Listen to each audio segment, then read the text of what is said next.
Hi, this is Adam Ross with Florida Tennis and also the Bleacher Brothers Sports Network. We are very, very blessed today and I use that word for a reason, and we'll find out a little bit later why I use that word. We have the great former ATP player and current radio host David Wheaton with us. David, thank you so very much for taking your time from your family to be here tonight. How are you, sir? Adam, I'm doing well. Thank you for inviting me on your program tonight. Well, thank you so much. I should begin by letting you know that in researching you to get ready for the show, um, I found that your accomplishments off the court, don't take this the wrong way, but I think they may have dwarfed and gone beyond your accomplishments on the court. You were a great player, but I was incredibly impressed with what I found, and I would say three main themes of your life, which this may be presumptuous, but I found family, faith, and praying it forward. Are those three significant things for you? I would say very much. Matter of fact, I'd say faith is number one, family is number two. I didn't catch the third one, but Paying it forward, paying it forward, yeah, yeah. yeah. So, yeah, you're right about the word blessed. I feel like a very blessed person to have been involved in tennis, and for all those years, and to play on the professional tour. That was certainly a highlight of my life. To be involved in the great sport of tennis. Started playing when I was just about 4 or 5 years old. I was the youngest of four kids. We were fortunate enough to have two public tennis courts just down the street from where my parents lived. And so I grew up, my older siblings played, and so I was kind of like the ball boy early on, and played hockey in the winter like a good Minnesota boy, and tennis in the summer. And my two-handed backhand was always my best shot because that was converted over from hockey where I was left-handed. So, just had a dream as a young boy about being a professional tennis player. I used to watch Wimbledon on TV and early on the mornings in America, and had a dream early on and played local tournaments, national, and then graduated into down to the Bollettieri Tennis Academy halfway through my sophomore year. Went off to college at Stanford and turned pro when I was 19 and played for 13 years on the tour. So very blessed to be a part of the game.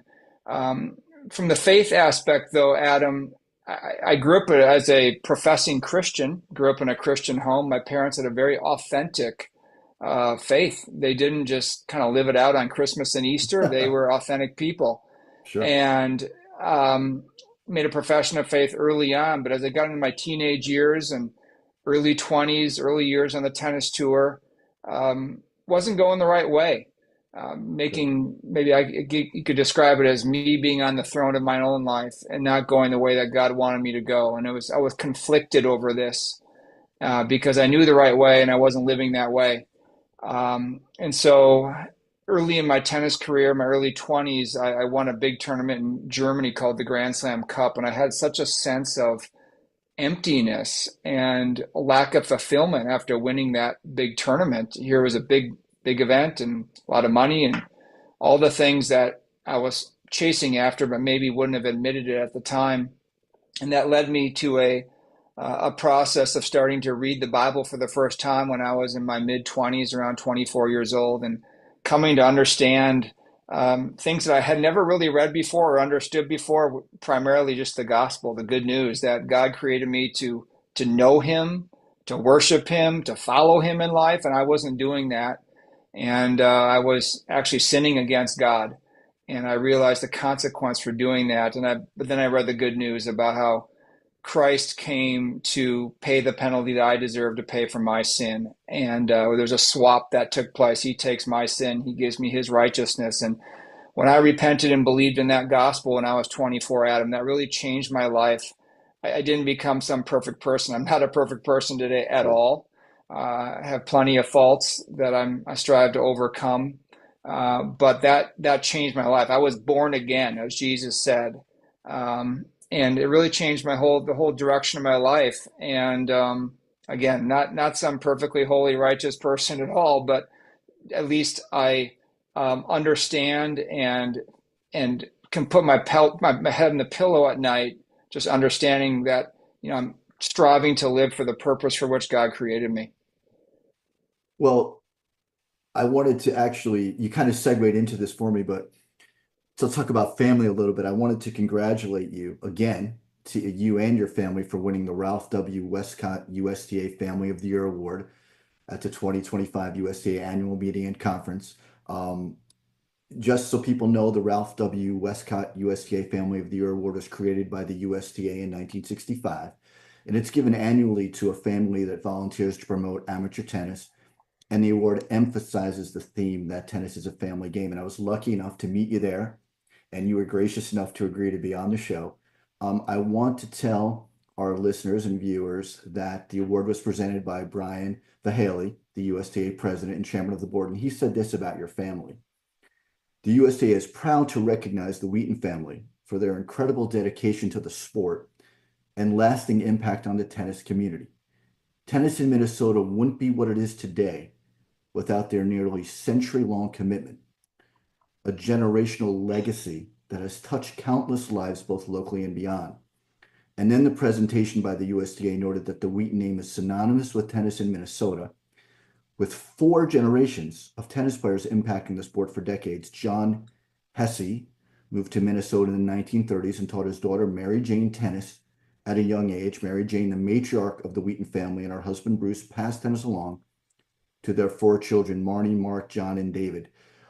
Your thoughts, if you'd be so kind, as to what that meant to you and your family to receive that amazing award this year. Yeah, I don't think that we could have received another award that was more meaningful to us as a family because this is what my parents and my grandparents really cultivated was family growing up.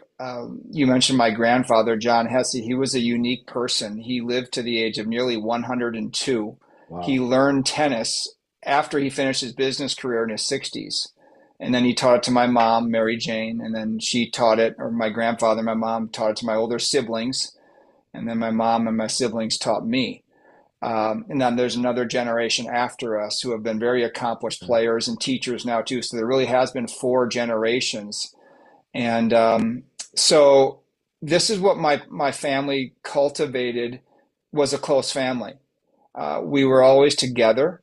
As a matter of fact, we're still together today, which is it wasn't really intentional, but this is the way it is that we all live within about 10 or 15 minutes of each other. Matter of fact, my entire family, except for me, I live about 10 minutes away from the neighborhood where everyone else lives. Wow, that's And amazing. my mother's in the same house. My dad went to heaven a couple of years ago, but my Sorry. mom's still in the same house where I grew up. And she's 91 years old now. And Wow. we one of us goes over there every night basically to give her dinner and spend some time with her. So we have a close family. That is a blessing. And again, not a perfect family, but this is what my parents cultivated. So I just want to thank the USTA for honoring us in this way with this award because it couldn't have been more meaningful to give us this award. And also, I want a special mention to a woman in our section named Marcia Bach. Maybe you know her. She's well known not only here, but also within the national community of the USTA. She has been such a supporter, and she just loves our family. And she was the one who nominated for this us for this award in the northern section, and then went to the national meeting just recently. So, yeah, just very blessed for this award, and thankful that God saw fit that to put me in a family that was a good, healthy family. I know that's not the case for everyone, and just thankful for that that we were able to receive this award. Well, that is, again, congratulations. And talking a little bit more about your family, I just noted, and you can update this, but you and your wife, Brody, met at a young age, were best friends long before became husband and wife. Brody worked for nearly 15 years as a medical office manager for Lakeside Sports and Pain Clinic. Um, you enjoy raising your son and I saw two Labradors. You noted that you're thankful for your faith in Christ, your family, and living near where you grew up, which you've mentioned, um, and that you and your family are active members in good standing of a local church in Minnesota. And is that accurate? Do we have that up to date? Accurate, except for two Labradors. Okay. Is We that just have one now. We okay? just have one now. But yeah, Brody and I did meet when we were very young, Sure. when I was 8 and she was 5. And her parents, Wow. unfortunately, went through a difficult divorce Sorry to hear that. when she was just 13. And so my family, particularly my father, really helped their family, and her specifically. It was almost like a father to her growing up. And so we were really good friends all along. She was a bit younger than I am. When I was a senior in high school, she was an eighth grader. It's a bit, maybe too big of a difference. And it Sure. was almost maybe a little more brother sister like for me. Sure. But we were good friends throughout our 20s, and just through providential circumstances, by the time I got into my 30s, I was unmarried, and just came to the conclusion that this is what God had for me, to be married. And so we started to get together and talk more about what that would look like. And we married when I had just turned 40 years old. So I married late. Sure. Unfortunately, by the way, wish we had been married when I was, 24 and 20, but Sure. that wasn't the plan. And we're blessed to Sure. have a son who is nearly 12 years old named Tommy, and just a good boy. And so, I live a pretty straightforward family life up here in Minnesota now. I don't travel nearly as much as I used to. I host a weekly radio program for the last 20 some years called the Christian Worldview. It's part of a nonprofit foundation called the Overcomer Foundation, which does radio broadcasts, does in-person events. We do written and audio and video resources and so forth. So, very thankful and find it fulfilling, just where I am at this point in my life, and know that there's work for me to do personally, but trying to go day by day down the narrow road. And before we jump into tennis, I just had one more note here that you wrote a book about losing a Yeah. Labrador, My Boy Ben, A Story of Love, Loss, and Grace in 2014. And I just noted it's My Boy Ben is the true and touching story of David Wheaton's close companionship with an unforgettable yellow lab named Ben. And the journey begins with you pursuing your dream on professional tennis tour, facing the reality uh, that you had a desire to get a dog and that it wouldn't be possible when you're on the road for months on end. And then you got a surprising letter. I think I'm telling the whole book here. Spoiler alert. Under your hotel room door in a faraway country changed everything, and you returned home to meet a puppy. And unfortunately, it ends as unfortunately a lot of I have a pet stories too, with the loss, the unbelievably painful loss that we all go through. So, can you talk a little bit about that journey and writing that book and what that all meant to you? Yeah. Well, first of all, you did your show prep well to, Oh, to thank know you, about all these thank you, things. So thank you, good job on that. Yeah, I've thank written you. two books. The first was University of Destruction, Your Game Plan for Spiritual Victory on Campus. That came out in 2005. That's to help students make a successful transition to college. The second book, My Boy Ben, that you've been talking about, is more of a memoir over a certain period of my life, from let's say my late 20s into my late 30s. And the book is about a yellow lab that I had named Ben, I was single at the time and very close. Just I loved to pheasant hunt, and he was sort of my constant companion for a lot of years. And then when he wasn't very old, it wasn't even 9, he all of a sudden got cancer and died. And I was crushed at the time. I think as any dog lover knows what that feels like. It's a crushing thing. Loss is hard, no matter whether you lose a dog or even more difficult losses beyond that, losing a loved one. Sure, But it was in the midst of that I began to really experience God's grace in our most difficult losses, or the trials of life. We all experience trials of life. And so I lose Ben halfway through the book, but there's another half or a third of the book to go, where it's a good news book sure, about in good, our most difficult trials, God's grace, which is his supernatural power, enablement, perspective, strength, comfort, to be able to not avoid trials, because we all go through them, but to be able to have the right perspective and to have the strength to be able to go through them, and actually have him do the work he needs to do inside of us through those trials. So it's a book about a yellow Labrador, yes. It's a book about tennis, because there's a lot of tennis in the book, because sure. I was on the tour at the time. It's a book about family, and it's a book about God's grace. So it was a very meaningful project to be a part of that book. I had a great publisher here in Minnesota, and yeah, that was a special part of my life writing that book. Well, coincidentally, and we're going to get to this later, but I know this is going to sound strange, but there is a Florida tennis connection to the book University of Destruction, believe it or not. So we are going to get to that a little later on in the Okay. podcast because I was shocked to see that connection myself, to be honest with you. So we'll get to it, but I'm going to go through a little tennis now. Okay, just three quick ATP career facts. You're on the ATP tour for 13 years from 1988 to 2001, and you can, confirm if any. Oh, just let me know if any of these are wrong. You reach the semifinals or better in singles or doubles of every major tournament, and I call them majors. Some people call them Grand Slams, but the Grand Slams are obviously a Grand Slam is if you win all four, as you know. So I call them majors, and then you had a career high singles world ranking of number 12 in 1991. So hopefully I've got those correct. Those sound right? Just Yes, okay. that's correct. All right. Thanks. Okay.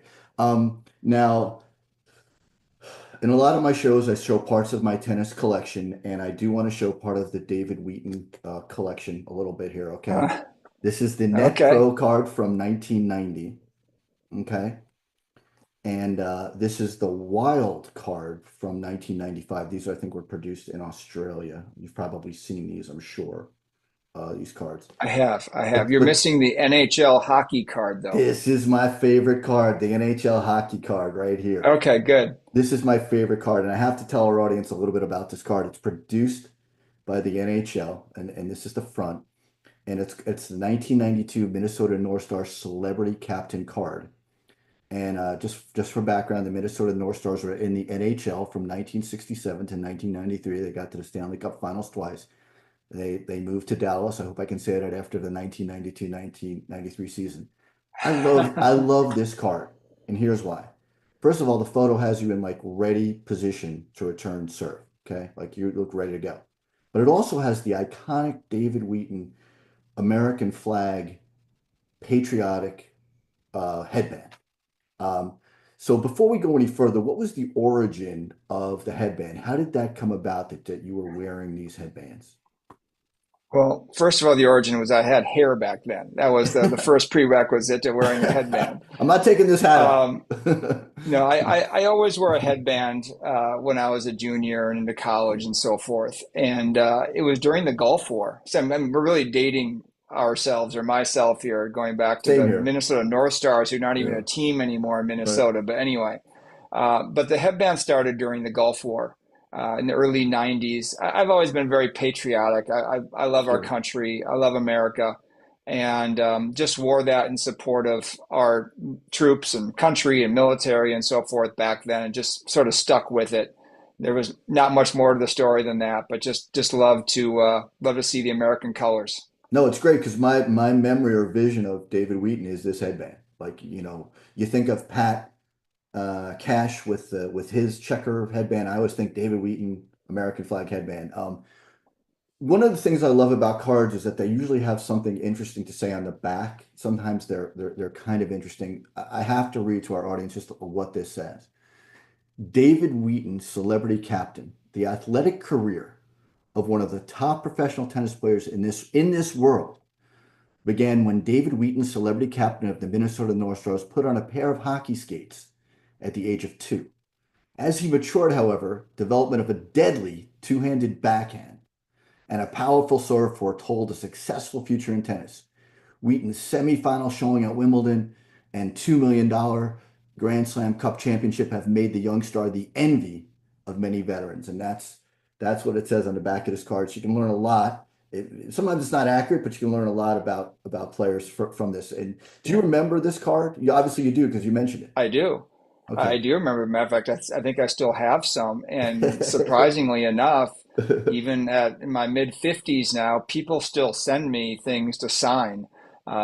And so I'll see those cards every once in a while, the NHL cards, and it makes me look back fondly. I always loved hockey. I grew up playing it. I actually still play a little bit today in the winter, just casually. But I played hockey even before I started playing tennis. I started when I was barely walking. That's what Minnesota boys do.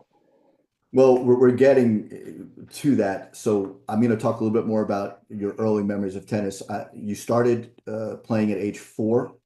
You won your first title at age 8. Do you remember winning that title at age 8? Remember that match at all? Mm, I don't know if I remember that. I'll tell you, I do remember though that the first tournament I played was a local kind of a club Okay. tournament here in Minnesota, and it was a 12 and under event. I think I was around 8 years old, and I had to play. There was only four boys in the tournament, and I had to play my best friend in the Oh, first round, which was the semifinal. So introduction to competition there, and I beat my best friend there.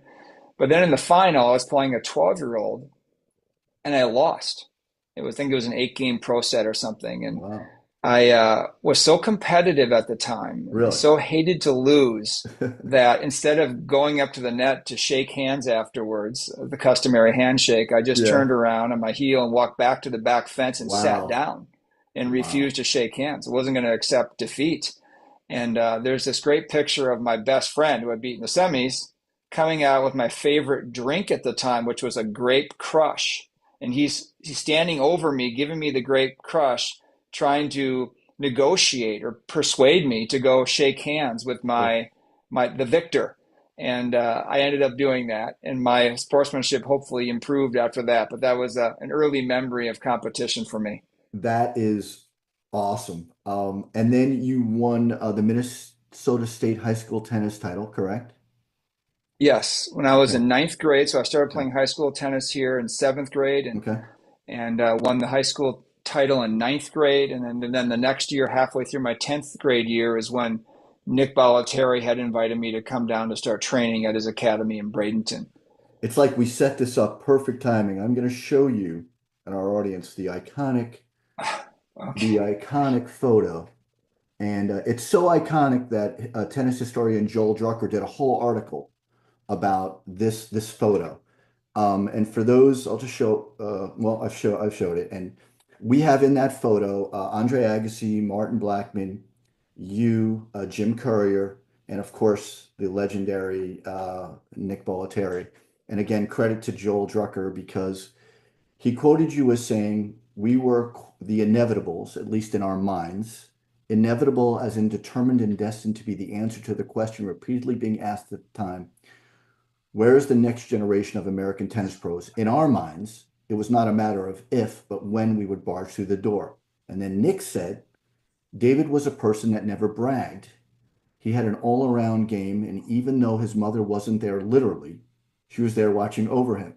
And then a very reflective David Wheaton said, to go a little deeper at the time of this photo, I was resisting who God created me to be, a worshiper of Him.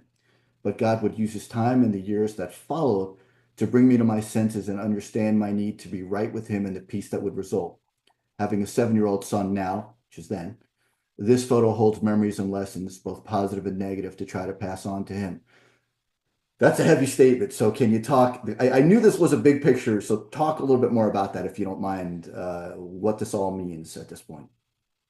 Yeah, that photograph was taken in New York before the U.S. Open. Well, we were all juniors at the time. We were practicing on a private court, I think, in upstate New York. It was taken by Nick's son, Jimmy Bollettieri, who Sure. was a wonderful friend over the years. He's a great photographer, and he was down at the Bollettieri Academy when I was there, and those other guys were there. So it sort of um, captured the moment, that era of all of us coming up, practicing and competing against each other, and about to launch out on the professional tennis tour. So great memories in that photo, and something that I see often. Matter of fact, I think I have a picture that the same picture that Nick signed right here in my den here in Minnesota. And Nick, it was hard to lose Nick a couple years ago. Yeah. He made such an impact on my tennis and really my life in his generosity and inviting me down to his academy when I was in my high school years. And I firmly believe that if I hadn't gone down there and practicing against the guys in that picture, Agassi and Courier and Blackman, and there were others like Chris Garner and other professionals there, and just the world of tennis that opened up to me, the training, the coaching, the weather. it just opened up a lot of doors for me. So I'm just will be always thankful to Nick for the help he gave me in my development. Yeah, Nick Bollettieri, an absolute legend. I interacted with him a number of times and just amazing. Every time I heard him speak, you're ready to run through a wall for him, and I'm not even playing. Yeah. It was unbelievable. Junior U.S. Open title in 1987, obviously a huge deal. Then you go on to Stanford, and one of the other people that inspired me when when I heard him speak was Dick Gould. Mm-hmm. He has this book, Anatomy of a Champion, which I have to recommend. It is so inspirational. It's when he goes back and a lot of his players talk about him, and I think it's signed by the Bryan brothers, who wrote Never Satisfied. Um, the impact. Oh, and you helped Stanford win the NCAA title in 1988. You received the Block S Award as the most outstanding freshman athlete at Stanford. Probably lifelong friendships like Patrick McEnroe. I know you would go on to win a doubles title with him. So tell us about your Dick Gould and Stanford and what that experience was like for you. Well, Dick Gould's another one like Nick, who I am just very, very eternally grateful for um, inviting me to come to Stanford, to playing on the team. He was an excellent coach for me. I really credit him with taking my game. I was an aggressive, big serving baseliner when I went to college, and he really converted me into much more of a net rushing serve and volley player. And his signal for me all the time was get to net. You know, on the first after the first serve, after the second serve, on the second serve return, get in, and that really fit uh, my body style, and I think that really made a big difference. But he was an incredible coach. You know, I think what was it, 17 NCAA titles, the Incredible. longevity there. It's amazing. Um, a coach is such an important role in society and life, leading young men on that team. And he just had a special expertise and way about him that was able to do that and to help his teams peak in time for the NCAA. So, yeah, Dick Gould is an amazing man, and will always be grateful for the impact he had in my life. I remember asking him what it was like to win those titles, and he immediately corrected me and said, "I didn't win those titles. My team won those titles." It's like, oh, okay, right Sounds like there. Dick. Yeah, he was like, yeah, yeah. The three career titles. You win your first 1990 U.S. clay courts in South Carolina. Can you describe the feeling of winning that first title, what it all meant to you at the time? Yeah, it was the U.S. clay courts, and it was in Kiawah Island. It was somewhat surprising to win my first title on clay, I was going to say but clay, but okay. but Amazing. actually I always loved playing on Oh, clay, okay. surprisingly enough, because I grew up in Minnesota playing occasionally on green clay, and then of course down at Bollettieri's Academy we played on clay. So in Florida, a lot of clay courts. So I wasn't unfamiliar with the surface at all. And in some ways, as a tall guy who wasn't the quickest player, it allows you a little more time to get to the ball. Used to love practicing on clay, so much easier on the body than hard courts. Sure, But yeah, that was a big moment in 1990, winning your first title. It's sort of a validation sure. that, when I left college, there was no guarantee that you're going to make it. And I only went to 1 year of college, and it's sort of sink or swim now in the tennis tour. So getting out in the tour at Sure, the sure. middle of '88, and then working my way up, and then winning that title, that gave me a lot of confidence going forward that this career is something that I can do, and win tournaments. And so that was a great memory to win a first title one of our U.S. championship events too. Well, in 1990, you also got into the U.S. Open doubles finals with Paul Annacone, and I thought to myself after meeting you and reading about you that wow, what an analytical, thoughtful team that must have been. You and Paul Annacone analyzing a match must have been like I don't even know if you were doing it back in the day if you were thinking about it that much, but wow, what a thought process must have gone into those matches. Yeah, he was an incredible player, but particularly doubles player. His serve and volley game, his Right. hands. You're right. He strategically. He was older than I was. I was a younger guy at the time. He was a veteran, and he really led our team well, and we had some really good results together, and that was one of them. And also that same U.S. Open, I lost to McEnroe in the quarters of the singles at the U.S. Open that year, and that was a memorable Wow. match. Wish I could have won it, but he was a tough player, and Sure. playing him in his home stadium, so to Yep. speak, was a great memory back at the U.S. Open that year. But so yeah, those were great memories, and ones that I sometimes even still think about today. What's it like playing Johnny Mac at the US Open? I can't even imagine the buzz, the feeling, looking around. What is that like? Well, this was at the time, Adam, when they had the locker rooms for the U.S. Open were in an indoor center. Okay. Well, it wasn't within the same stadium. Arthur Ashe Stadium wasn't there at that point. Okay. And so it was an evening match too. So a night match at the Open, there's always the extra energy. And I remember Sure. walking through the crowd. You had to walk right through the Oh, crowd that's from the awesome. indoor building locker room through the grounds and then into the stadium. And it was an incredible experience. Just McEnroe, of course, has the personality and being a New Yorker and so forth. I knew it was going to be a difficult situation for me. I played pretty well. I think I lost in 4 sets, but he's a tough player, Sure. obviously. Yeah. Just his ball comes off his racket differently than a lot of players, kind of like Connors. They don't put a lot of topspin in the ball, doesn't bounce up a lot. Very accurate with his serve. Of course, great volleyer, great on his feet and great competitor and so forth. So yeah, it was a great honor to be in the quarterfinals. I wish I could have won it, but it was not meant to be that night. But a great experience nonetheless. So I think McEnroe said he never hit the same ball to a player twice, was one thing he tried not to do. And I remember he said just fairly recently, I heard him say that doesn't matter if you win or lose until you lose. I thought that was a pretty good quote. Totally Johnny Mac, Yes. right? Yeah. 1991 is an astounding year for David Wheaton. You reached the semifinals of singles at Wimbledon. You beat Peter Korda, whose son Sebi Korda is a great American player right now. Cedric Pioline, Yvonne Lendl, Jan Gunnarsson, Andre Agassi in the quarters before you're knocked out by Boris Becker. You also you're also doubles runner up at the Australian Open, partnering Patrick McEnroe. But getting back to that Wimbledon run, what stands out for you? What that form? Were you seeing? Were you just in the zone? Were you seeing a beach ball out there? What was going on?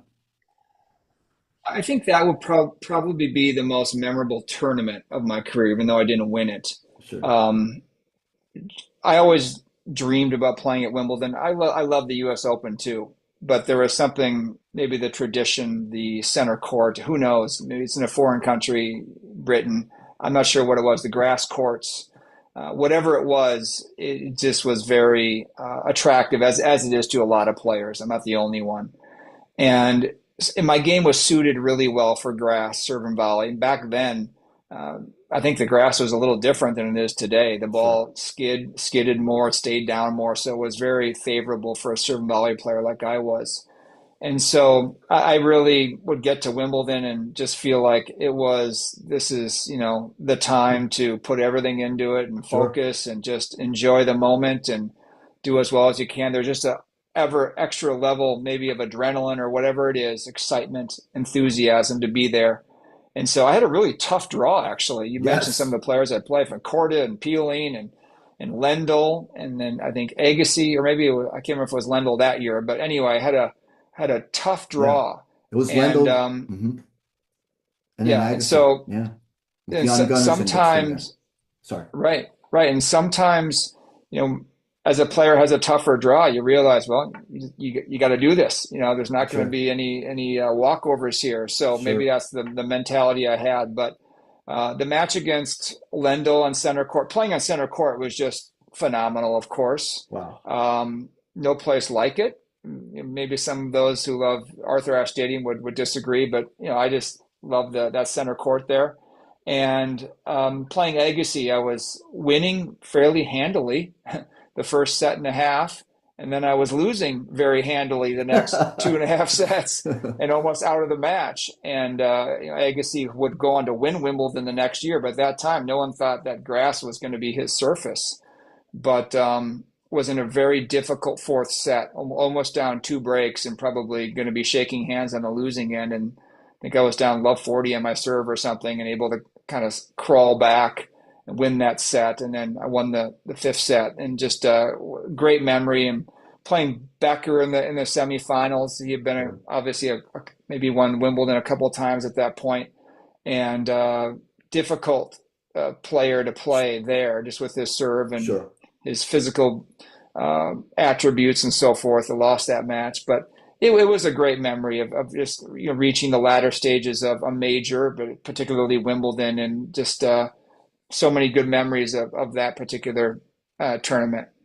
It's an interesting year for you because it's same year you with your former Stanford teammate Patrick McEnroe, you're in the finals of the Aussie Open, the finals of the Hopman Cup, and then it culminates in you have your career high singles ranking of number 12, but I have to be honest with you, I didn't realize the significance of the Grand Slam Cup until I did a little research. That was a huge deal. The best players of the year got together, highest prize money, 2 million. You're in $2 million. You're in Munich, Germany.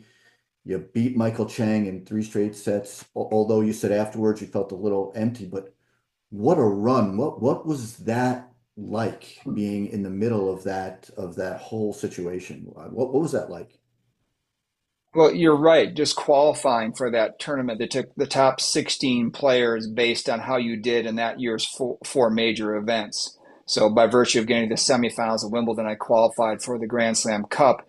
And the Grand Slam Cup was run by the ITF, and it was meant to be a tournament in competition with the ATP finals. And now they've kind of merged them, I think, over the years. I'm not sure exactly how it works, but they don't have the two events anymore at the end. But back then they did, and it was a big prize money event. So just qualifying for that tournament, I was just kind of excited to be there, so to speak. Sure. And won my first two matches and find myself in the semifinals against Michael Stich, who won Wimbledon that year, beat Becker in the final. And he's And German, and you're he's in German and you're playing him in in his home Munich. country. And Chang in the other semifinal played before me. Okay. And he beat Lendl, I believe it was in five sets, and the match went on forever. And Steek and I didn't get on court till probably 9 o'clock at night for a 3 out of 5 set match, which is late. And I'm playing him in his home country, and I just played a very good match. I won 7-6, 7-6, 7-6. And Unbelievable. we finished at midnight, and it was a big win. And I remember going back to the hotel. This was a Saturday night. Now we're actually early Sunday morning, the early hours of Sunday morning. And as anyone knows who wins a big match, you're all pumped up and your adrenaline's going. It's hard to settle down and get food. And I probably didn't get to bed till 3 or 4 in the morning that night, and have to play Michael Chang in the final. And of course, everyone knows how tenacious of a player he is. He's Sure. difficult to play against under any conditions. And so I don't think I was too optimistic about how I was going to do in the final. But for whatever reason, Adam, I went out. Maybe I was just relaxed. My expectations were low. My family was there. My brother Awesome. Mark was offering some good coaching to stay in the moment, and went out and actually won in straight sets over Yeah. Michael Chang. Played just a Unbelievable. very, very good match. And again, back to what I said, I think in the first answer, there I am holding the Grand Slam Cup trophy. This is the biggest moment of probably biggest moment of my tennis career. And I'm not trying to say it wasn't exciting. It was super exciting, to win this big event. But I had this whiplash that took place Sure. holding the trophy like this on the court 10 minutes after shaking my fist in victory and shaking hands of Michael Chang. I'm standing on the court holding the trophy and looking up in the stands, and just seeing that all 14,000 people or however many people were there that day in the Olympic Hall in Munich, Germany, had just left, had gone out with their lives. There's no one in the stands anymore. And I just distinctly remember thinking, wow, that really came to an end really quickly. Sure. And here I had just as I told you in this interview, how I had grown up and started when I was 4 or 5 years old and played Sure, local tournaments and then national tournaments and went to college and worked my way up on the professional tour. And I sort of reached a big moment sure, for me. And it was a turning point in my life. I mean, my life didn't change the next day, but it started a journey for me over the next sure, couple years of just, again, trying to think about why am I doing this? What is the purpose of my life? Am I doing this just to make money, to become famous, to be successful, to win just a little more? Um, is there something beyond that that really I'm created to do, to sure. do whatever you do for God's glory? He created me, you do it for his glory. And that's when I began to have some questioning in my mind of the direction I was on. And then a couple years after that is what I told you is that I was conflicted inside of me. I had grown up in a Christian home, but it wasn't my own faith. It wasn't authentic. That wasn't the priority of my life to love and serve and obey and glorify God. And through reading the Word of God, they understood the gospel and repented and believed in that gospel as we come up upon Easter next week, what Sure. Christ did in the cross, and that really was a turning point in my life. So it really does. That year at the Grand Slam Cup was one of the things God used to bring me to understand my need for salvation. It's a very interesting dichotomy, and I'm not sure that it's you alone that have experienced that. No, I remember listening to Dominic Thiem, one of my favorite players, the beautiful one-handed backhand after he won the US Open. I don't want to put words in his mouth, but I think he said it just didn't give him the level of fulfillment he thought it mm-hmm. would. And it's almost from the outside looking in, very hard to understand because, as you said, you've been working your whole life to achieve a goal, but yet when you get there, you're not feeling it quite the same. And I know McEnroe has talked about I think he said it's a bit easier. I don't say easy, but to get to number one, it's tough staying at number one, which is why I admire people like, the consistent like Pete Sampras for him to just year after year. So I'm not saying everyone had the same spiritual journey you did, but there are No. people who reach the top and then just have that emptiness. Yeah, I mean, I remember a quote, I don't have it in front of me, by Tom Brady after he had won 3 Super Bowls. He said something very similar. It's like, is this all there is? Because ultimately, Adam, and again, I'm not downplaying how significant that win Sure, was or how exciting it was and how great it was and how much it really changed my life, really. sure, So I'm not saying that at all. It's just that, you know, things, victories, money ultimately can't bring us ultimate happiness. They can bring us some temporal enjoyment and happiness and so forth and so on, satisfaction, but ultimately they don't satisfy the deepest part of our soul. So I think that's how I maybe describe it. Like, so sure. thankful I won the Grand Slam Cup, an amazing win, never forget it, and yet it wasn't everything. It can't be everything in life. Life has gone on since then. Think about it. That was back in 1991. That was what, 34 years ago? There's a lot of life to be lived after that. Sure, There are bigger priorities in life, marriage, family, sure, other relationships. I mean, that life goes on, and sure.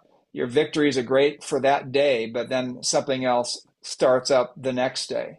And so it was just very thankful that God showed me that just through an experience like winning the Grand Slam Cup, that Sure. that wasn't going to be able to satisfy the deepest longing of my soul.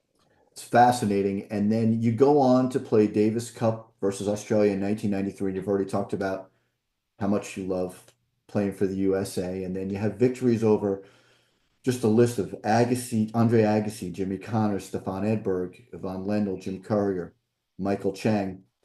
Just very briefly, what challenges did each player represent for you, or one or two players? What do you remember about trying to tackle these titans of the game? They're very good. They were better than I was. Okay, I remember that. So Okay. I was fortunate to get a few victories in Right. once in a while over some of them. But let's just take someone like Stefan Edberg. I mean, he Sure. was just pretty magical at serving and volleying. Great feet, great hands. Didn't even have that big of a serve, big kick serve, but got to the net so quickly, volleyed so well, moved so well. Beautiful backhand again, but he was a guy that was just a great sportsmanship. Took care of his business. A great, really model player, I Sure. think. But there are other guys. I think you mentioned, someone like Jim Courier. I grew up with Jim, and Jim is just a tenacious, hardworking, uh, just really, really tough player. I mean, he did wonderfully well on the professional tour. I think he won four majors. So he's just a smart guy as well too. So Sure. he did great. He was fun to play against because we grew up together again at Bollettieri. So it's those are different dynamics too. When I would play against Agassi or Courier or Chang, these are guys I grew up with. It was different playing against them than it Sure. was playing against guys like Becker, Edberg, or Lendl or so forth, or McEnroe or Connors, guys you watched playing on TV growing up. Sure. But each of them achieved what they did for reasons. There's certain things they did. They didn't do all play the same way. Sure. Same with Sampras, of course. Sampras is, Oh yeah. one of the best ever. Sure. Um, these guys had incredible strengths, both in their game and also mentally as Mentally. well. Sure. That you don't get to where they got by accident. It's a diligent day after day perseverance. It's a the professional tennis tour is an amazing life and experience, but it's hard. The Sure. travel, the training, the injuries, the losses sometimes, the loss of Sure. confidence, even the winning. There's challenges in the winning. So again, very grateful to have been part of that career. It shaped my life. And so to circle back to the very beginning, to go back to the Family of the Year award, I don't play too much tennis anymore today just because physically I played a lot and my body Sure. doesn't Sure. feel Sure. too good afterwards. But I'm so thankful and grateful that I had the opportunity to be a part of the game for as long as I did. And it really did shape me and many members of my family. Well, we have talked a bit about your post, I'm not even going to say your post tennis career because you're still involved in tennis and your family's involved in tennis. Um, you've hosted your own Christian Worldview radio program, written a couple of books. I'm going to talk about the other book in a moment that we haven't talked about yet. You were contributing tennis columnist for the Minneapolis Star Tribune. You're a I mean, you have kept busy and found a great life to keep you busy and contributing because obviously most of your life is after tennis versus before tennis, and that's That's right. difficult, very difficult for some players. So how does your book, University, let's talk a little bit about it. It's called University of Destruction, Your Game Plan for Spiritual Victory on Campus. It's the key points were the three pillars of peril, which were, I'm just going to read this: sex, drugs, and alcohol, and humanism, the non-Christian worldview.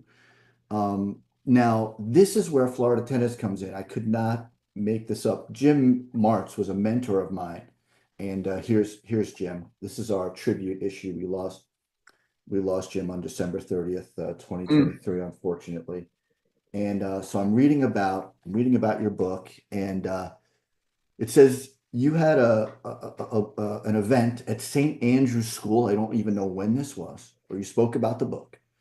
And I read that there was some very good questions from the audience, including one from the 2010 Ace Awards winner and editor of Florida Tennis, Jim Martz, who was a man of faith and family. So I could see him being there and doing this. He asked you about your book and also about Agassi's book, Open. You commented that Agassi spoke well of you, but was tough on some of the other players on the tour. And then I just want to give our listeners, I saw a review of this book, which was so good. This is from, I think, a woman who was sending her child off to college and said, I cannot recommend this book highly enough to give to high school, college-bound graduates! Exclamation point, exclamation point. This book will help prepare the college-bound student for many of the cultural and worldly pressures they will face on campus and give strategies to have victory over the temptations and clashing worldviews that will be thrown his or her way. So was that the intent of your book that she focused on there? Very much. Let me just back up a little bit as Sure, to kind of please. why I wrote the book. Sure. So when I came off the tour at the end of 2001, I'd been on the tour for about 13 years, and it was just time. I was in my early 30s now, and it was time to do something else. And I didn't really know what that something else was going to be. I didn't have a plan B when I came off the tour. And so the year turned over into the beginning of 2002 and was trying to think, what should I do? What should I get involved in next? Should I stay involved in tennis primarily? I knew I really didn't want to go back into the traveling lifestyle.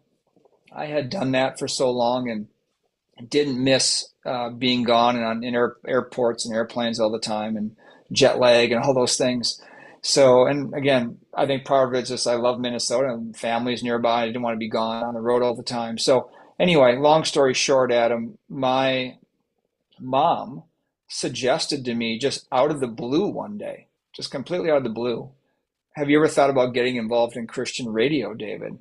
And I had never thought about that. Well, Christian radio had a big impact on our family, Sure. on my mother. That's how she became a Christian when back in the 1950s, my grandmother as well, my father, and so forth. And it was Christian radio, whether teaching programs or music was on very regularly in our home growing up.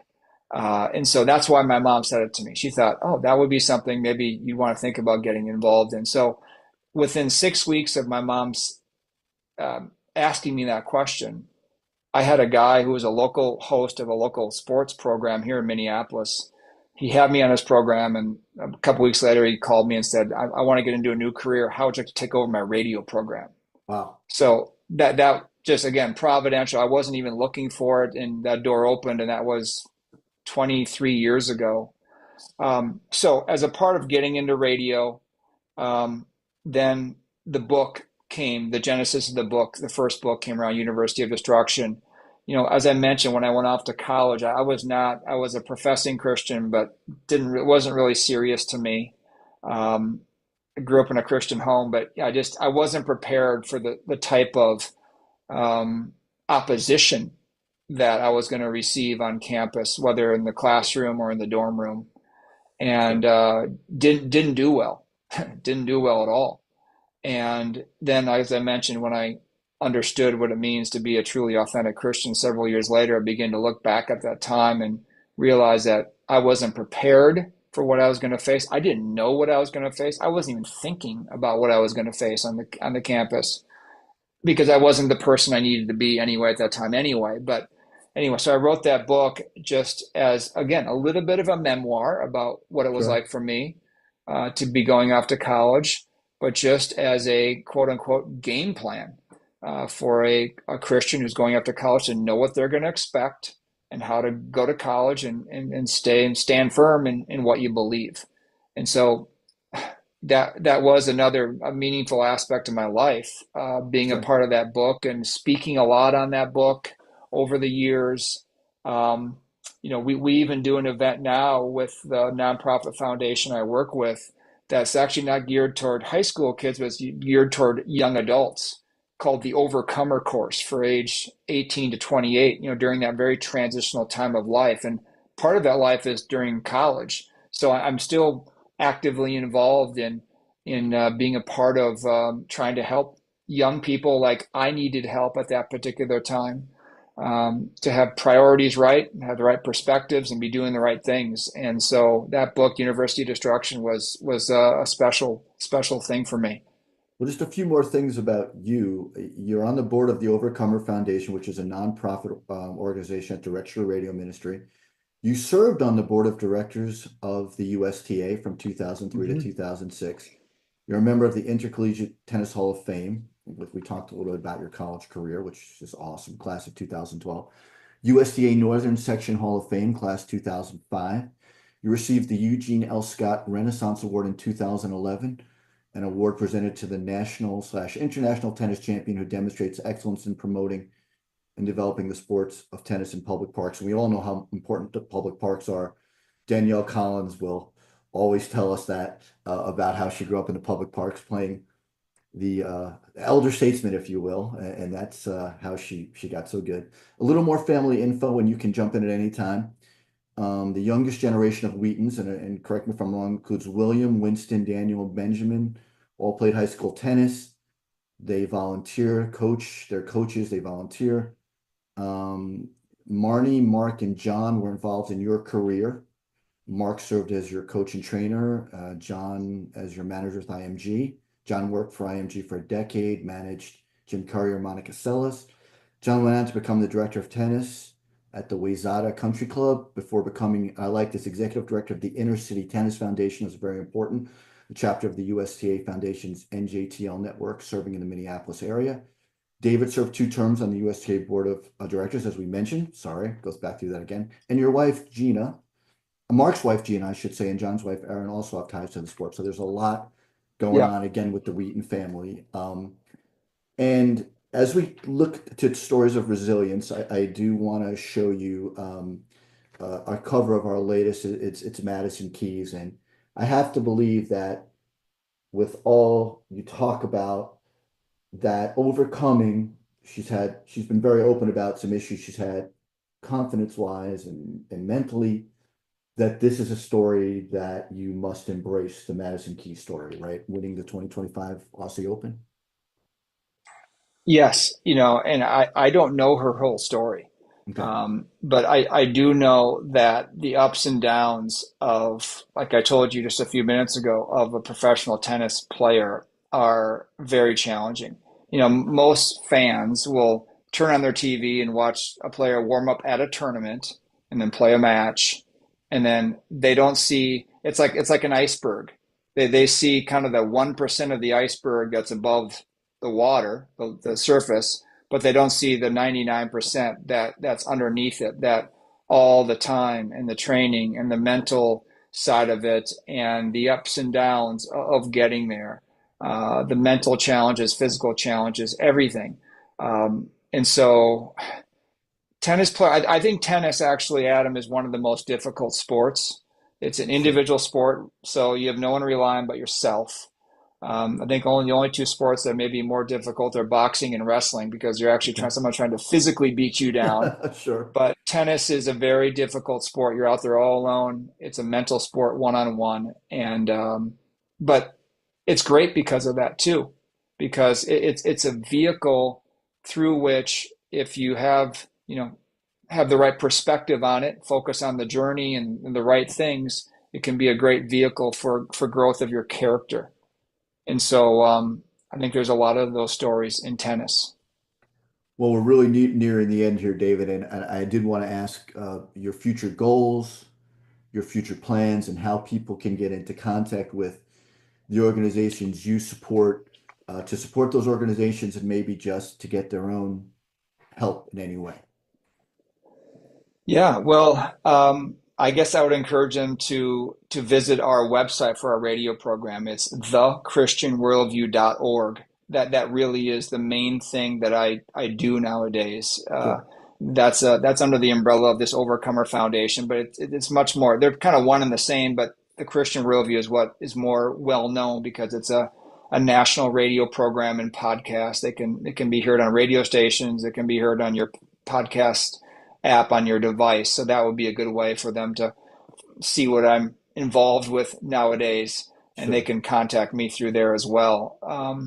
But all in all, I look back at my life, and in my life, the one thing we didn't talk about, I'll just mention this one other thing, Sure, Adam, is please. that um, I'm 55 years old. I'm coming up on 56, and last November before Thanksgiving, I had a heart attack. Wow, I did not know that. And yeah, it was the Friday Sorry to hear before that. Thanksgiving. Yeah. And, my dad, who we lost a few years ago, died of a heart issue at 91, died Wow. basically suddenly, just in his chair at home. We miss him a lot. I had a great dad, Sorry.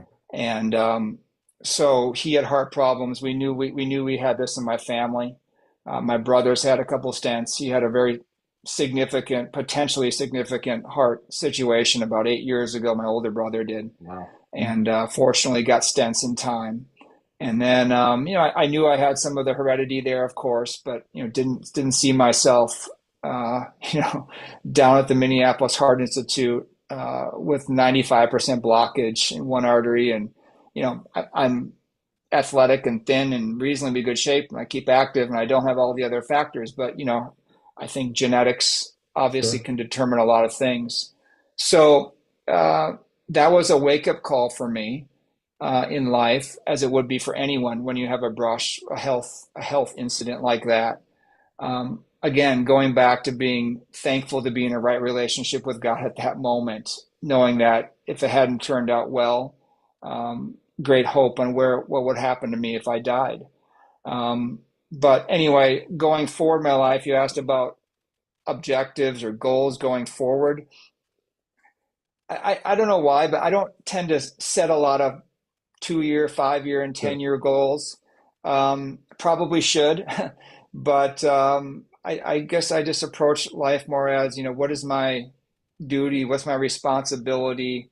What does God call me to do today and this week and next week? And yeah, I have some plans for where I kind of like to go, but I try to, you just don't know what's coming at you in life. And that's part of the reason why I said that. I'm cruising along in life, and all of a sudden something like that happens, and life changes very quickly. And so just trying to do what God's called me to do. And I'm open to changing too. If something, another door opens and one closes, well, I'll have to go a different way. So just trying to be faithful with my life. I guess that is maybe the best way for me to describe it. Try to be faithful every day. I don't do a perfect, good, great job of it all the time, um, but try to be listening to what the Word of God says and try to follow it. And that's kind of my guidebook for my life. Well, David, I can't thank you enough for taking this much time. I know when we were talking in the past to get the interview ready, you said, "Look, it's dinner and family time," and I want to apologize to your family, and I hope your dinner did No, not get cold. This has been a fascinating interview, and I'll say what I said at the beginning.